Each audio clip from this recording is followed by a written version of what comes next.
While Rome burned, Nero fiddled. We've all heard that statement before, and it's obviously a statement when somebody talks about one thing and they're ignoring the great deal of destruction or crazy things going on around them, and they just keep acting like everything's okay.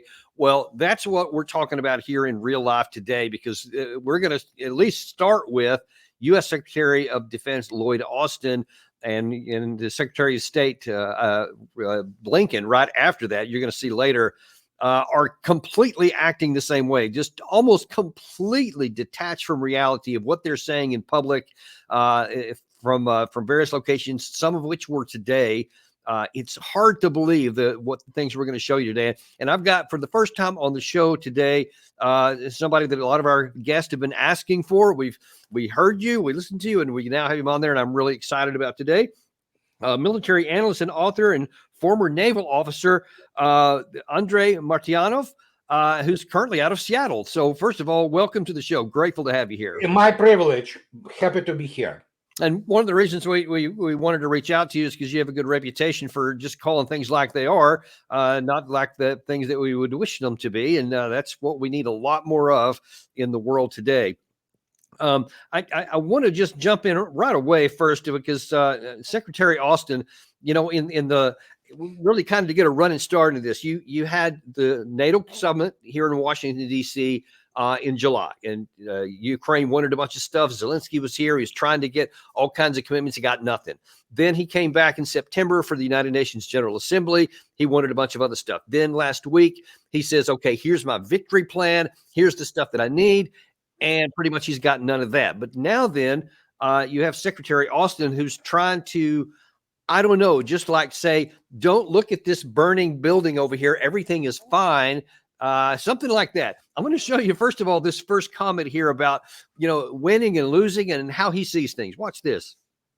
In terms of their ability to win, the first step in winning is believing that you can win. And so they believe that we can win. We believe that we can win. They can win if they have the right equipment, the right support. And we're going to do everything we can, continue to do everything we can to ensure that gets there. Okay, so let me just ask you right off the top. Do you think that Lloyd Austin really believes that Ukraine can win this war? Oh, I don't think so. We can make jokes about Mr. Austin, whatever we want, but he's definitely not that this way. So he has to run, to toe the party line, essentially, and party line is breaking up actually big time. So he has to just say things, and you're absolutely correctly stated. It's a Nero, playing his lyre when the Rome burns, and what's left. He cannot go out and say immediately that, we lost it. Everybody knows, who has any brain left or IQ above the room temperature, understand that the war was lost, because obviously the victory always defined in terms of the achieving political objectives of the war. We know the political objectives of NATO in the war, which started a special military operation on February 2022. None of those objectives have been achieved.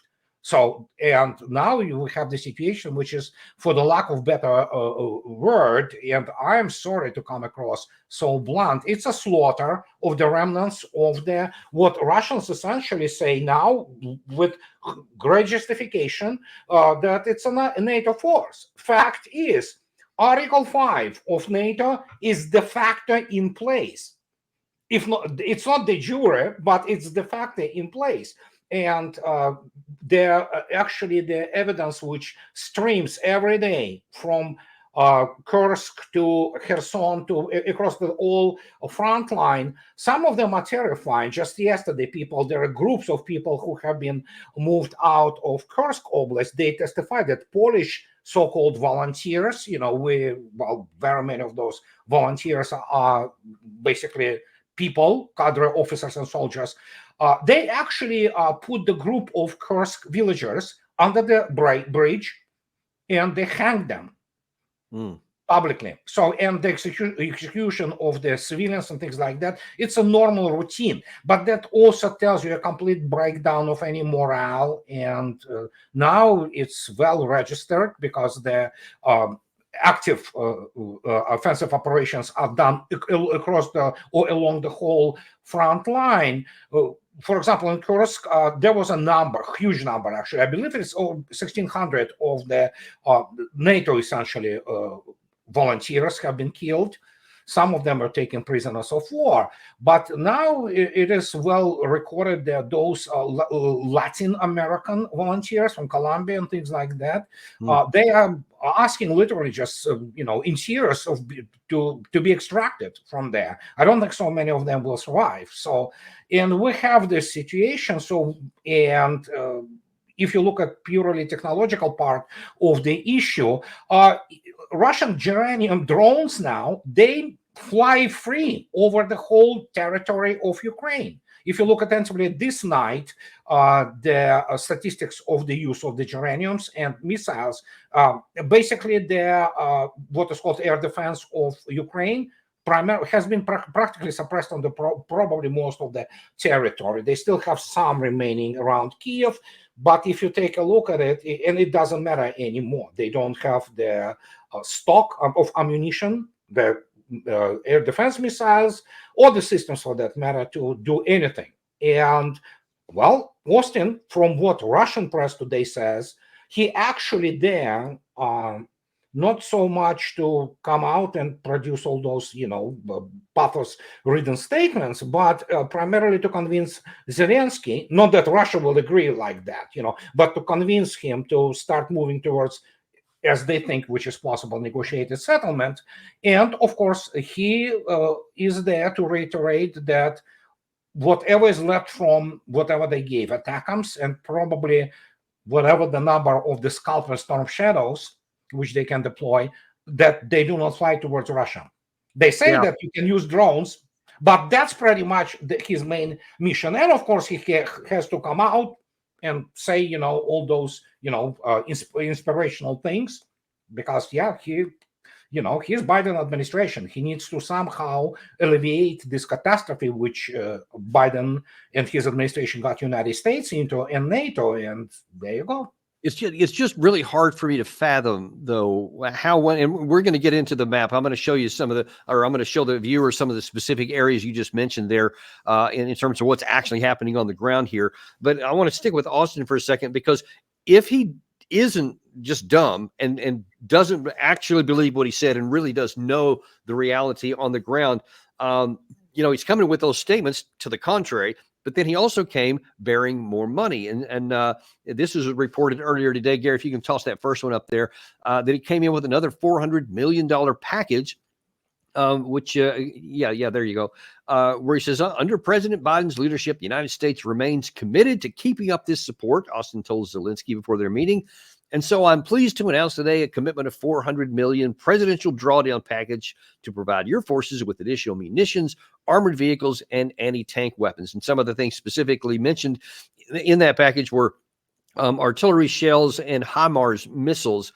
But no matter what they do, I've heard a couple of reports and wonder if you're knowledge about this, is that the issue in the current situation is less for the Ukrainian side that they have enough artillery shells, but they also don't have enough artillery tubes, that so many have been destroyed and so few are coming in, that though they don't have as many artillery shells as the Russian side does, they also don't have the tubes. How do you see that playing out on the ground?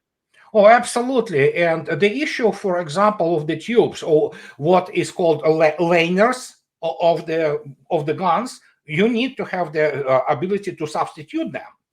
You can just literally get out this insert and insert the new one into the tube. And or you get the whole new tube altogether. And if people would follow the whole special military operation for the last 2 years, they would recognize that a lot of repair plant and manufacturing plant, which could do that, they are gone. They have been destroyed. The latest one was probably a week ago, which is a dramatic footage which was provided by one of the Russian drones. And Nikolaev area, when the 5 Iskanders just destroyed with incredible precision one of the tank repair and gun repair plants in Nikolaev area, in the city of Nikolaev. So yeah, it was destroyed to a large degree. Plus, you have the issue now with other things of the say they do not have. Well, United States primarily the ISR complex, intelligence, surveillance, reconnaissance of the NATO works 24/7 by providing intel and targeting sometimes for Ukrainians, and that's why they, for example, basically are integrated into their, to a large degree, not completely, into their communications, essentially C4 ISR networks of NATO. But the problem is you can be integrated whatever you want if you do not produce enough hardware, and then your main sponsor, which is the United States and Europeans, they simply run out of their resources to supply you with. There you go. This is what happens. You are exhausted and you are on the verge of the breakdown. And that's what we are observing right now. And that's what many people didn't understand from the get-go, that obviously the strategy of the Russian general staff militarily was changing somewhat, because it is very tightly connected to the political objectives of the Russian state. Well, okay, let's say, make it simple.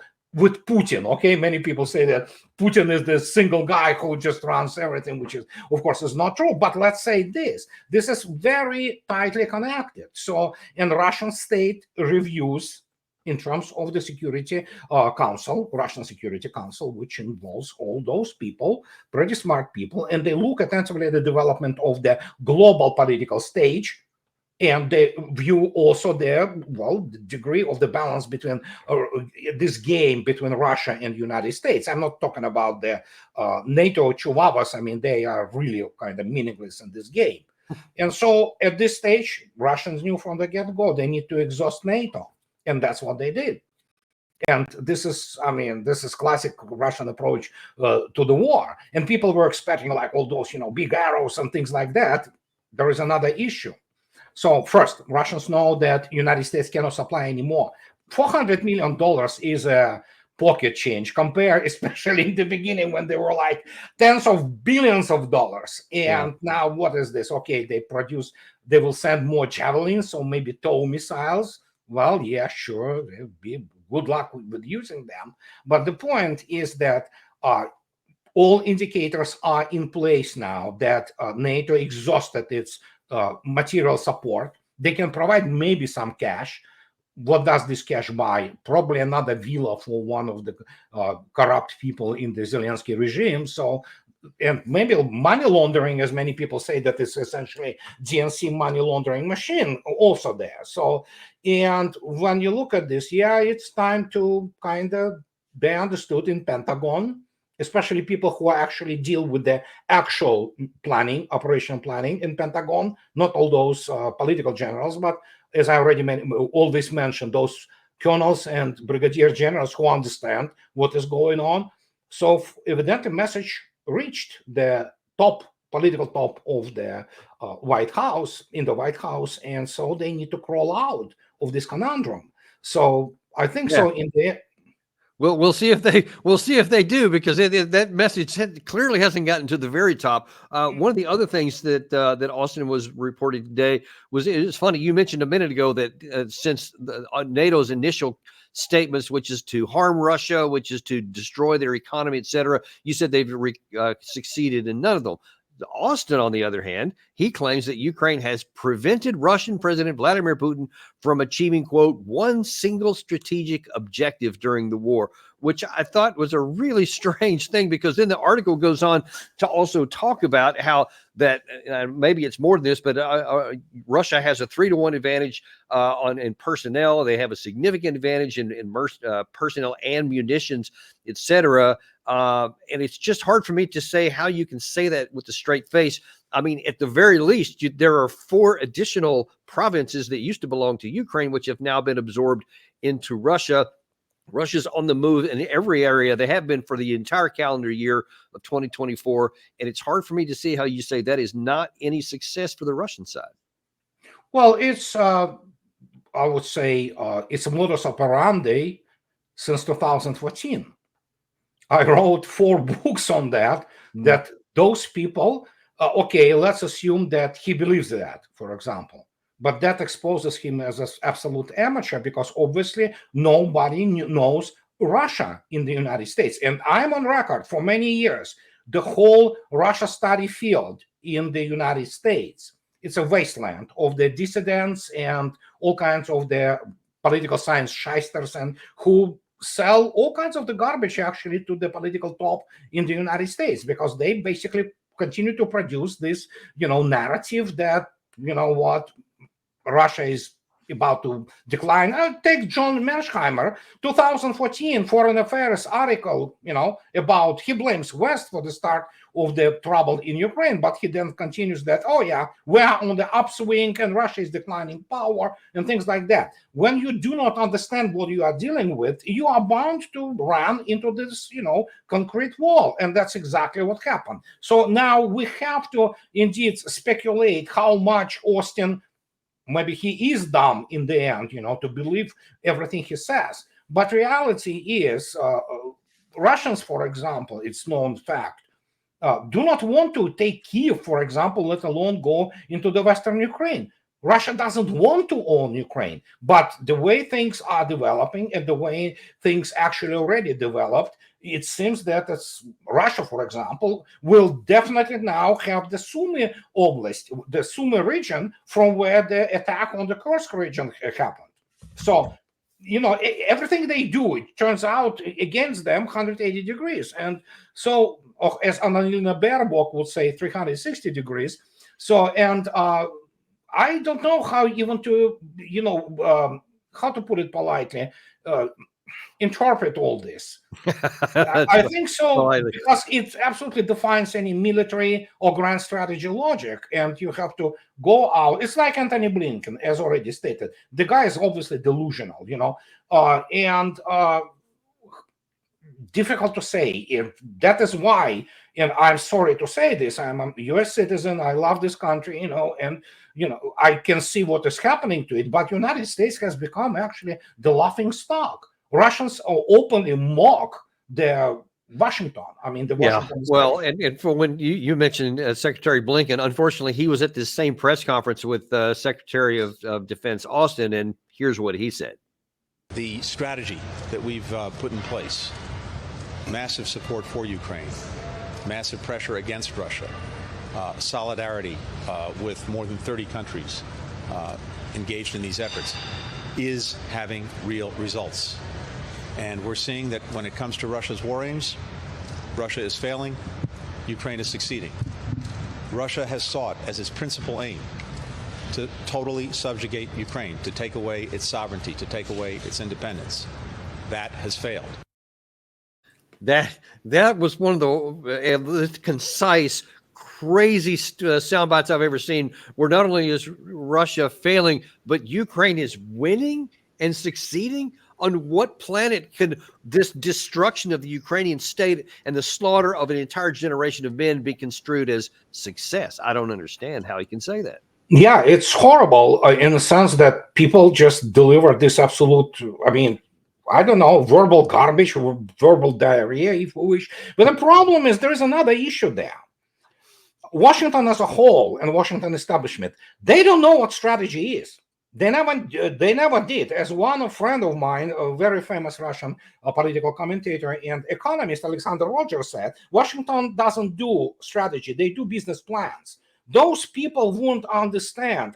There's not a single person in State Department who has a clue what grand strategy is, because practically everything what was written in the geopolitics in the United States in the last 25 years, starting from the delusion of the grand chessboard by Mr. Brzezinski, who didn't serve a single day in the military uniform, or even by Samuel Huntington. And I'm not talking about Mr. Fukuyama. That is the separate case for psychiatrists to deal with. So you have these people. They do not understand the first thing militarily to start with. They do not know what real economy is. They don't understand how real economy operates because they never held a real job in their life. And so they stopped learning anything. They produced this narrative, which is the post-Cold War narrative, and they believed it. They bought into it, and we have the result of today.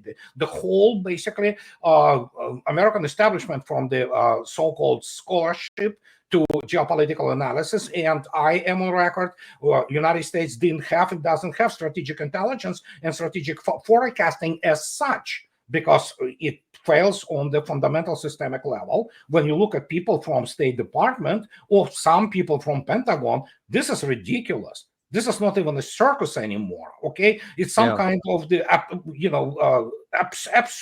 absurdity. As I already stated, not only Russians. I mean, they openly mock them. I remember, you are watched in Russia, if you didn't know that. Judge Knapp, Doug McGregor, and my friends, Larry Johnson, they are all always translated in Russia, on all kinds of platforms. You should have seen the comments to your wonderful discussion with Mr. Ben Hodges.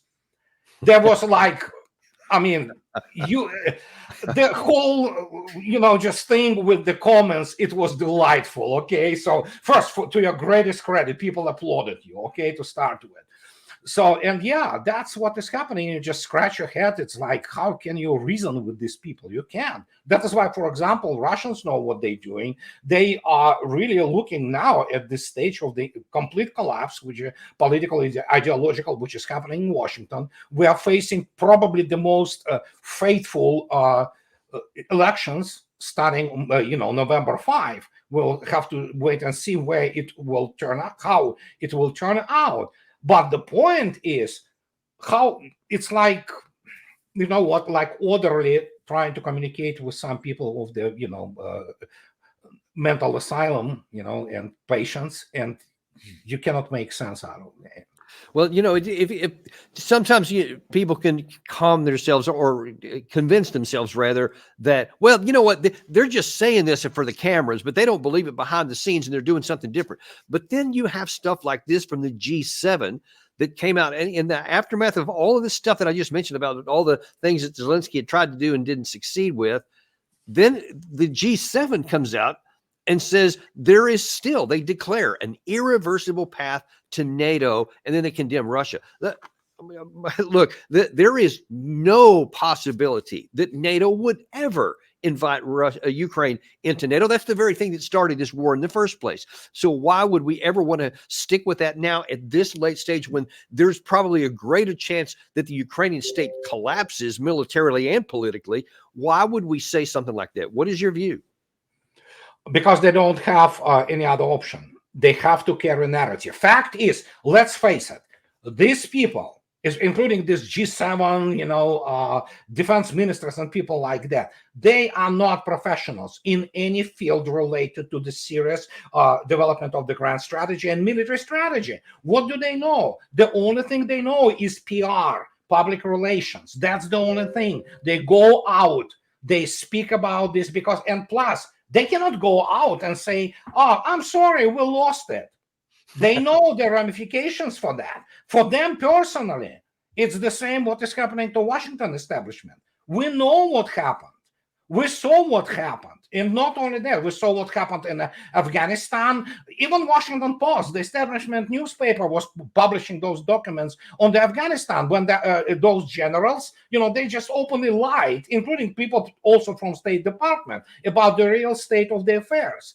They never admitted it until we saw those dramatic pictures. And I always correct people saying that what we saw in 1975 from Vietnam is actually not what you think it is. There was actually primarily evacuation of the U.S. embassy. It had nothing to do, the U.S. at least withdraw more or less, properly from Vietnam. But Afghanistan, we saw what happened. Yeah. And when you look at this whole thing, I funny that you mentioned that the thought that assumed that they're smart.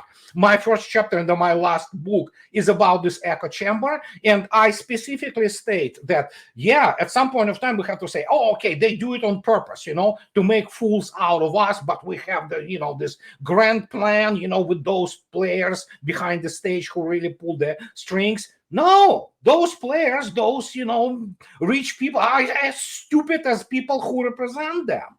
And that's the tragedy of it, because you would expect some reasonable person or some reasonable organization to communicate with people who understand things. Then suddenly, you cannot explain to Anthony Blinken, period. You cannot explain to him basic military terms. He will not understand. He is the same as Jake Sullivan. How the hell this boy with the degree in political science, that means he has no education, with the only experience of running the campaign for Hillary Clinton, he ended up as the national security advisor.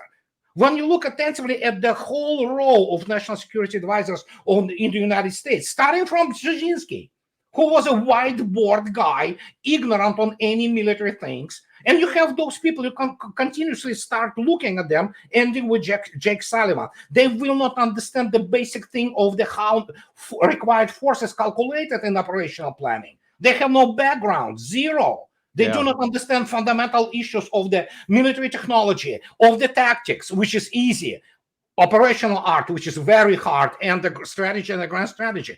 They have no clue. We literally have clueless people running the country, and that's the result. And we have to add one more character to that chorus, and that is the president of Ukraine, Volodymyr Zelensky, who just came out and said, hey, here's my vision for what we can do now. Перший пункт – це запрошення в НАТО. Зараз.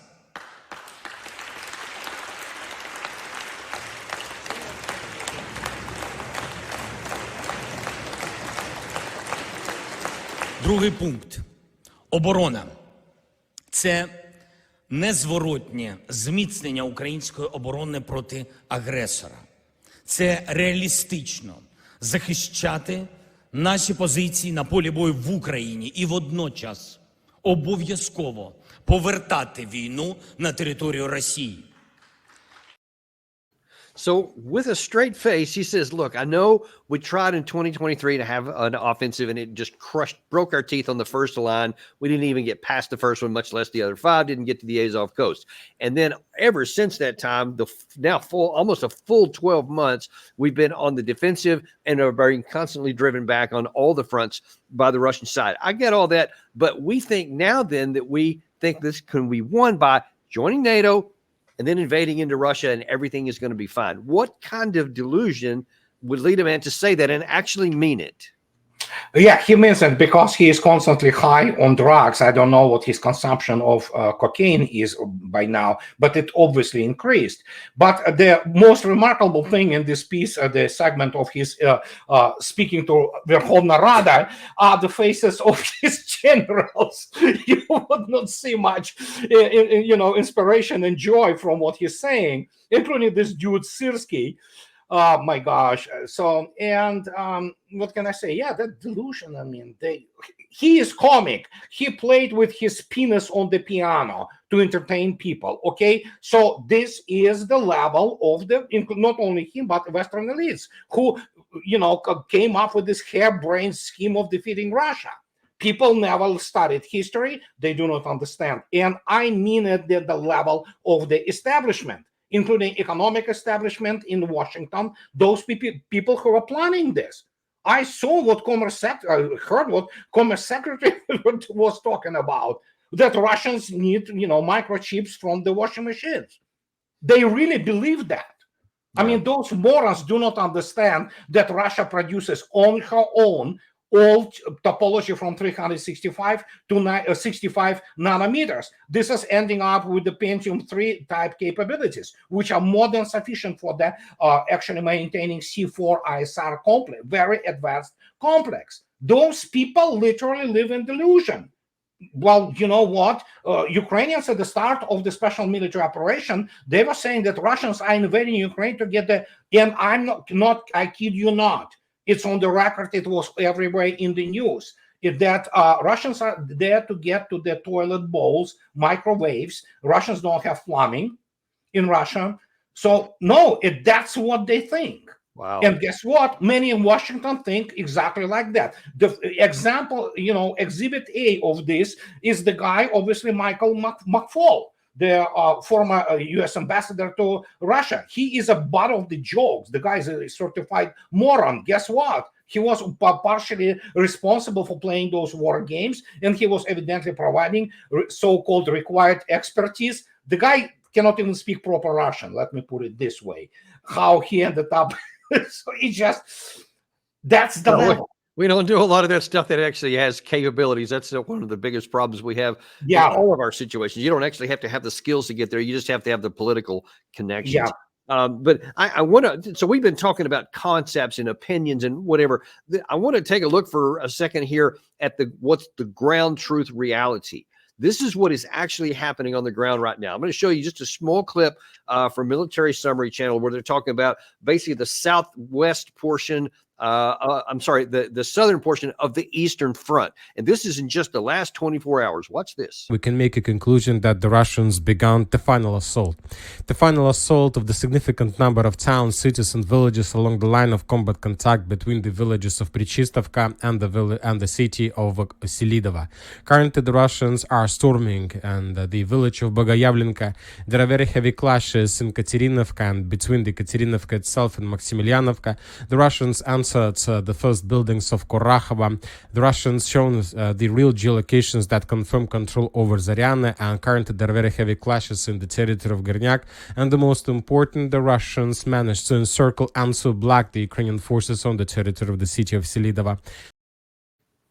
So really, all the places you look there, you see, and I'm actually going to bring the map up here because what we didn't talk about there is this is the front lines. There is even, I mean, you can start up at the top in the Kursk area. There continues to be the shrinking almost every day. Now there's more, and you see that there's potential for another pocket to form here, and it's just inexplicable from a military perspective why Ukraine continues to send reinforcements into here, continues to have the logistics front, because all it does is chew up troops, and there's zero possibility for utility in that. And then you can continue down. Of course, you have these the continued fights that suck up both personnel and equipment for this meaningless deal here north of Kharkiv. There's now the Oskol River here. The Russians, I think, have actually gotten up to the line here. You can actually see or here in the Kupiansk area. They continue to make front advantages here. And then besides what he talked about here in the Toretsk area, they continue to make movements there, continue to move into the city. And then there was also mentioned the Selidova, where basically looks like they're going to surround it and bypass it, cutting off the major risk and not have to worry about going in. Really, everywhere you want to look, all you see is the Ukraine side accelerating in their losses. And any rational person that's looking at this, and if you're looking at it from a Ukrainian position that doesn't want to see their people killed anymore, you would say there is no possibility, no matter what the West gives, that's going to reverse these situations here. There's not even anything that's going to stop it. There's no chance for reverse. Then they should seek some kind of the best deal they could get. But they don't. They just keep talking this more insanity that is going to keep going on. And I wonder if you can tell us a little bit, using your knowledge of the Russian way, how is this stuff likely to impact on the Russian, whether it's the general staff or Putin himself, when they see this stuff collapsing and then they hear these statements from the senior G7 and American officials?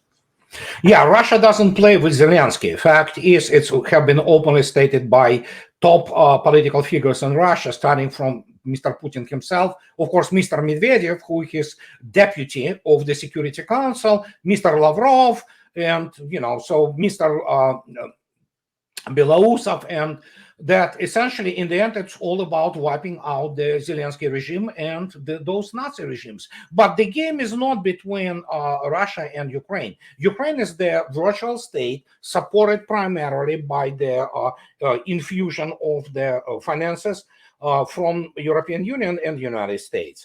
So what can I say? It is all about, if we go to Clausewitz, it's beaten to death cliche, but it's kind of correct. What Clausewitz says, that the main object of the war is to compel the enemy to do our will. And for Russians already compelled Ukraine to do their will, because they will, what is happening now, we are looking at the wiping out not only of the Ukrainian state as such, but actually the possible mobilizational potential in the future, because the whole generation of the sperm donors have been wiped out. The numbers, which are actual numbers, the KIAs and wounded, are just horrendous there in Ukraine. And then, of course, we know half of the country essentially basically escaped into the Europe and elsewhere, including into the United States. So the talk and the war, so to speak, is between Russia and Washington, because as Washington goes, so do the Europeans, but Europeans are not counted. They are nobodies, literally. So, and in this case, Russia will continue to kill and advance as long as Washington wants to maintain this type of the posture.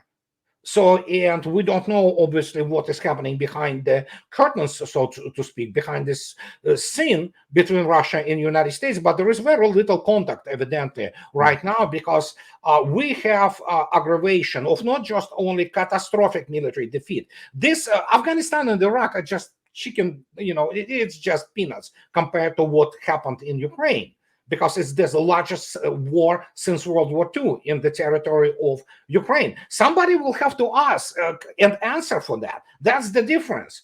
When Taliban demands something, it's one thing. When you deal with the nuclear superpower as Russia and conventional superpower, what are you going to do? There are political consequences and geopolitical consequences. Let me ask you something. You touched on this a little bit earlier, and it gets into something I keep hearing a lot in some of the circles here in Washington, D.C., even among the realistic folks, in that the American way of war is like we want these big sweeping wars of decision, like the Desert Storm, or like the 2003 invasion of Iraq, where we have big arrows going in and tanks and all this kind of stuff, and within a month the country was defeated, etc. And since we haven't seen that from the Russian side, the conclusion is because Russia can't. Russia is not capable of doing that. They would have if they could have, but since they haven't, about the best they can do is just this inching along strategy, and eventually they'll run out of offensive potential. They'll culminate, as the phrase is, and this will get settled into some kind of a long-term, just a frozen conflict. What do you say to that? Oh, yeah, they are militarily literate, those people who think like that, because obviously they have to look at least, and I already present, again, I'm not going to be elaborating, obviously, on the issue of how military history is taught in the United States nowadays, let alone what operational art is.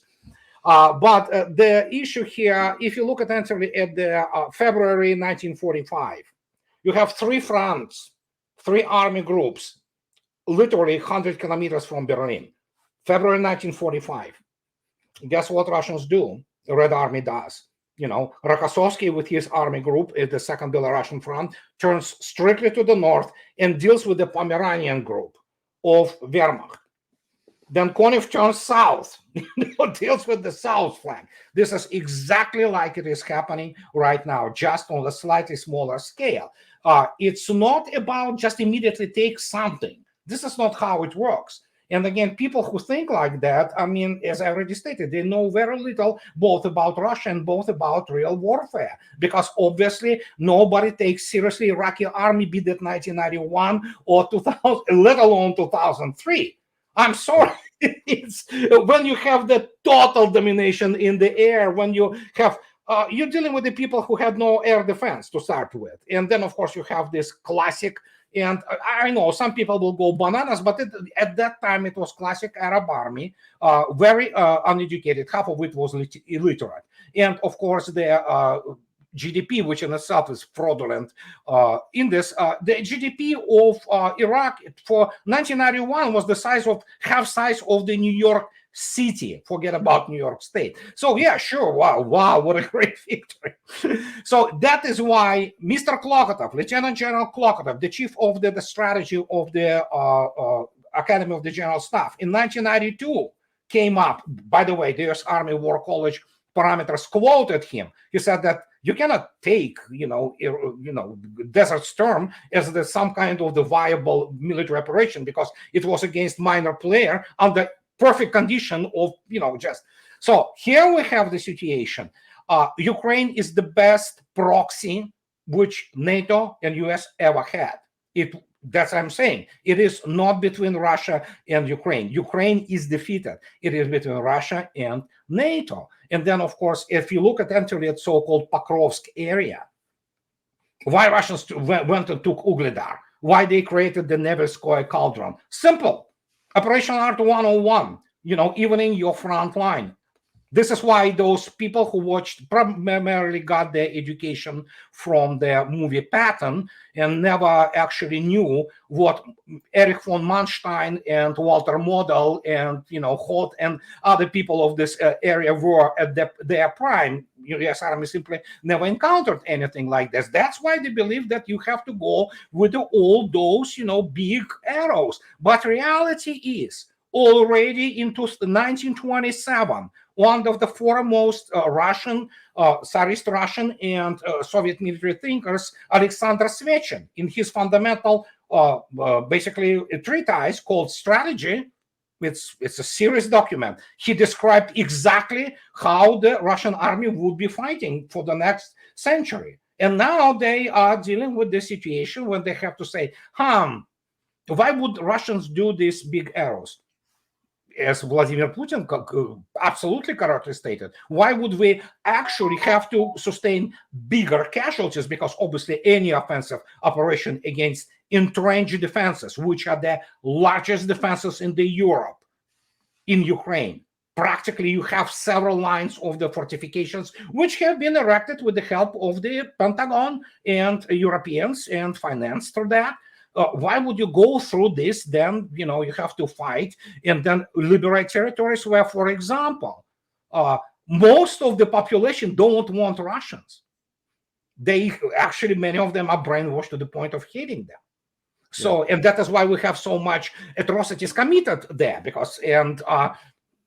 so in this case, how can I talk to such people? I mean, when they obviously exhibit absolute ignorance of the fundamental, issues of the military science, not to speak about that actually most of those people who never went through for example, even the U.S. Academy in the West Point and didn't go through the cadre officer, education, many of them, look at Chief of Naval Operations today, in the U.S. Navy, Lisa Franchetti, she has a degree in journalism.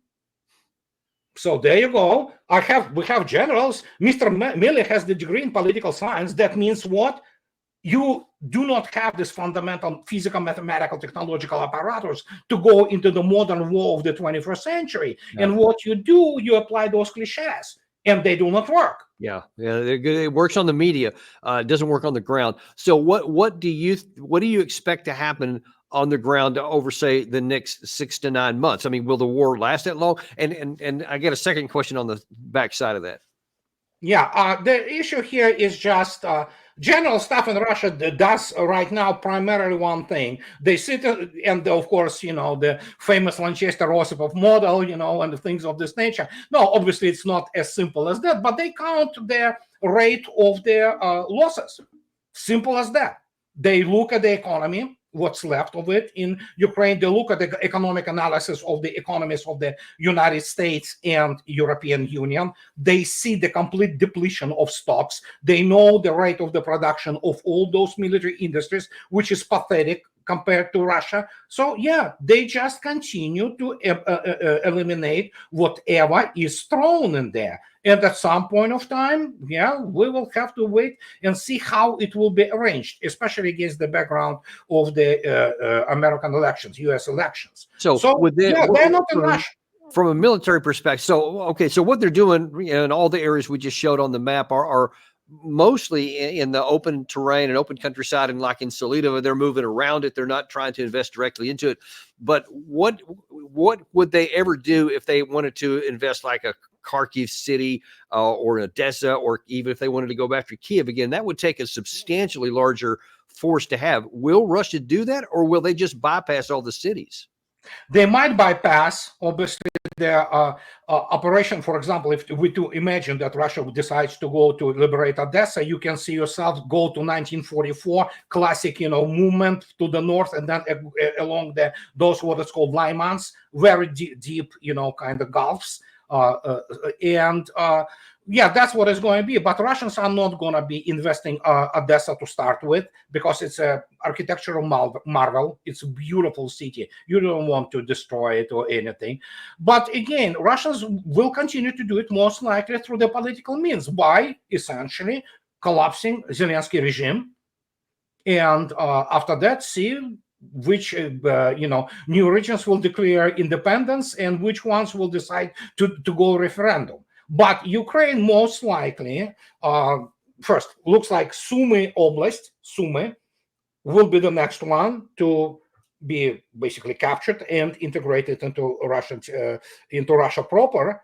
And let's wait and see when the regime collapses. There could be some military coup. Who knows? There are people from the foreign intelligence and GRU, or GU as it's now, they know the dynamics. So I wouldn't like to speak. I can speculate. I definitely do not have enough information to kind of make sure what is happening. But main political object is to collapse Zelensky regime, and he is the. So we looked at some of the statements coming out of the U.S. and the Western officials. We looked at what's actually happening on the ground, on the battlefield. But that's not the only sphere where this conflict is going on. It's also in the diplomatic and economics field. And absolutely, that's big tomorrow, is starting with the Brics conference, which is a huge issue for both Vladimir Putin and for Xi Jinping, and of course many of the Brics nations as well. There was an interesting conversation by Putin a couple of days ago where he was talking about one of the objectives of the Brics. Watch this. В том числе на долларе отражается. Весь мир задумался, стоит ли использовать доллар, если Соединенные Штаты по политическим соображениям ограничивают использование доллара в качестве универсальной международной расчетной единицы. Все задумались об этом. И объем использования доллара медленно, но чуть-чуть сокращается и в расчетах, и в резервах. Даже традиционные союзники Соединенных Штатов сокращают свои. So talk to us a little bit about, because a lot of the Western observers barely even know what BRICS stands for, much less what it's doing and what the significance is. And specifically, if you would, talk about the relevance to BRICS in conjunction with this ongoing war in Ukraine. It's good that you stated this last part, because it has a direct relations. Because Ukraine is not the only place where the historic clash of historic Russia and combined West happens. Many people forget Russians are still in Syria. And the Syria 2015, it was one of the first shocks to those, triumphalists and exceptionalists in Washington, when they have to recognize that, well, Russia can project power if she needs to. So this is all global. Especially when one considers the new power or pole of power. This is Russia and China. BRICS is going to institutionalize it, and it's going to declare the arrival formally of the multipolar world in which the West, combined West, or whatever is remaining of it, and I won't even count probably Europe for long, United States mostly, remains one of the power poles in the world, but not the only one. That is the direct relevance to the special military operation, which has a dramatic political consequences for the Washington elite. That is why they constantly go with those narratives, trying to, talk it down, trying to insulate themselves and, self-medicate themselves against what they are observing. And of course, that's the main point. The whole dollar dominance is based starting from 1971, when Nixon, basically on the also suggestion of Kissinger, he basically, decoupled US dollar from gold, because already then United States couldn't finance, and let's be very clear about it.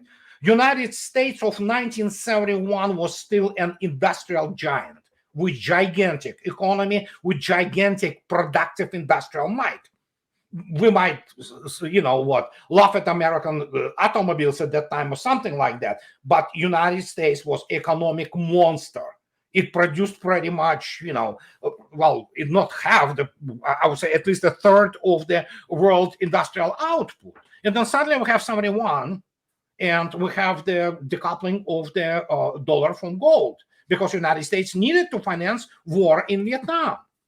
And then, we have the result now. The only pillar on which US dollar hegemony, if you wish, rested rather, was the myth of American military power. I can basically introduce you famous Michael Ledeen's doctrine, when he stated it, I believe 95 or something like that, and it's, I quote, he says, we need to get once every 10 years, we have to get one crappy country, smash it at the wall, and to show to the world that we mean business. That was the only thing which was driven dollar. And now suddenly, you have actually from 2014, 2015, the process starts that there is, they call it rival power. I am on record, United States never was on the same level in the combined arms operation that Russia was, with the exception of 1990s, when there was basically the robbery of Russia and genocidal reforms instituted against Russian people. So we have this return of the great power politics. I don't see any tragedy, unlike John Mearsheimer, in it, because that always what has driven the world. And once the myth of American military power is dispelled, which is happening right now, it's already happened in Ukraine, especially considering the reputational dismantling of the American weapons, starting from holy javelins to ending up to Patriots being actually destroyed in industrial quantities. So there you go. And then suddenly the rest of the world, they are not stupid people there. They are not idiots. They are not idiots in South Africa. They are not idiots in Brazil. They are not idiots in India. There are some pretty sophisticated people there. They look at this, they count, and they say, it's over. So you have the Brics summit starting tomorrow, and it's going to go for whatever 3 or 4 days. It's going to expand by some other countries. There's quite a few others that are looking to get in there. But even Putin himself says this is not something that's going to happen overnight. It's going to be a process, but it's moving in a strong direction. But tell me this: what happens to the Brics entity, environment, universe, whatever you want to call it, if, let's say, sometime in 2025, all the fiction finally evaporates and the Ukrainian military just collapses, or it's grind to dust eventually by the Russian side, and now then you can't hide it anymore. They've lost. What is that going to do to Brics and the movement of the center of gravity economics in the direction away from the G7? Oh, there's a hint already of that there. Mr. Gutierrez, the United Nations, Secretary General, is going to be in Kazan tomorrow. And after tomorrow, he's going to be having talks with Putin. We see the issue of the substitution of the United Nations, which is corrupted anyway. I mean, it's a dysfunctional organization. And we see the arrival of the new entity, global entity. Brics is, my gosh, in terms of size, it's gigantic. And so we're looking at the development of the alternative system of the international relations, not based on the what United Nations has become, but based on the United Nations Charter as it was conceived in 1945. And of course, we will see addition to this very important international organization of such players like India, which absolutely deserves place at one of the decision makers at the table. But then again, we have to look at the institutes which will follow in terms of the Brics. But it's going to be essentially new international relations organization. And United States will be welcome if, United States will have to go through some period of the adjustments, let's put it this way, to the status as one of many great powers. And do you see that? I mean, that seems pretty unlikely that when you see the Secretary of State, the Secretary of Defense, and I could add Biden into that same list. I could add nearly all of the European heads of state to that fact as well, because they're still thinking, no, it's 1991 still. The Cold War was over and we were the unipower moment, and in their minds it never left. And even though all of this physical evidence is now piling up all over the world, they're still not willing to get there. And the problem is that all of these guys who have risen on the I guess the backs of the political realm, where you can just message things and you just say what you want and it becomes true, they don't have the capacity, in my view, to actually navigate the changing of the global center of power in a good way, to where they'll say, okay, we still have a lot of power. We can still participate in this. We're not going away. And then everybody can win. It can be a win-win. Yeah. I worry that they don't know how to do win-win. Oh, they don't know. United States stopped producing statesmen as opposed to politicians, the guys who talk, and lie all the time, basically. So it stopped producing statesmen. The last administration which had statesmen in the United States was, of course, administration of George Bush Sr. You may disagree with them, you may call whatever they want, but James Baker was one of the best Secretary of the State United States ever had. Obviously, we're not going to get Eisenhower anymore. There's simply nobody there who can, raise to the scale, of statesmanship. But eventually, there is, I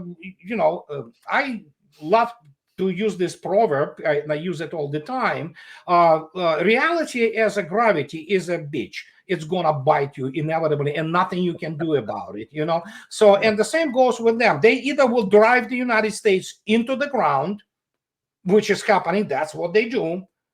Or we'll have the new elites emerging in the United States. How fast this process will go, I don't know. That is what I am so happy to be on the opposite coast of the Washington, D.C. It makes me so happy, but I understand, and you are absolutely correct, that we are looking at people who are absolutely incompetent. They are ignoramuses. They literally have no statesmanship skills. They are like Jake Sullivan or Anthony Blinken. They just talk. They have no real skills. They don't have no real knowledge in any field of the practical activity of the state as the nation. So, and yes, we went from Eisenhower to what we have today. And it's almost like H.R. Mencken said, that people's desire, and eventually will have the White House adorned by the moron. We have many morons there, this is, and it's really pains me to say this, because as I have vested interest in this country, we live here for more than 30 years, and you know what, I don't think so there's any place in the world more beautiful than, U.S. Pacific Northwest. But when you see those nut jobs coming into the, into the power, you see this Ivy League, basically degree meal. They literally have people to get them credentials. They know nothing. Even the greatest American, thinkers, geopolitical thinkers, they always were the second rate.